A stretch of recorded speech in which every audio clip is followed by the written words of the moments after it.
Nasa harapan natin ng isang mundo na tila gumuho na. Ang dating buhay at puno ng sigla ay ngayon ay tahimik, nababalutan ng kalungkutan at pagkalito matapos ang matinding baha, tila ba'y nawalan ng pag-asa ang lahat, at ang bawat isa ay naghahanap ng kasagutan sa gitna ng kadiliman. Ngunit sa gitna ng pagsubok na ito, mayroong isang banayad na paalala ng pag-asa na unti-unting sumisikat, isang testamento sa pagmamahal na walang hanggan, at sa gitna ng kawalan ng katiyakan, doon nagpakita ang isang kahangahangang tanda, ang bahaghari, isang makulay na tulay sa kalangitan, ay hindi lamang isang tanawin kundi isang sagrado at walang hanggang pangako mula sa ating Diyos. Ito ay simbolo ng kanyang katapatan, na kahit kailan ay hindi niya tayo pababayaan. Ang bawat kulay ay nagpapaalala sa atin ng kanyang matamis at wagas na pag-ibig na nagbabago ng lahat. Ang bawat patak ng ulan at sikat ng araw ay mayroong mahalagang mensahe. Sa Genesis Kapitulo 8 versikulo 22, ipinahayag ng Diyos ang kanyang wagas na pangako,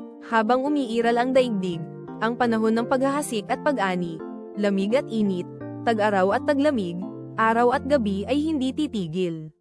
Ito ay isang pangako ng patuloy na pag-ikot ng buhay, isang paalala na sa bawat pagtatapos ay mayroong panibagong simula, puno ng biyaya at pag-asa na walang katapusan. Sa kanyang pag-ibig, tayo ay magpapatuloy.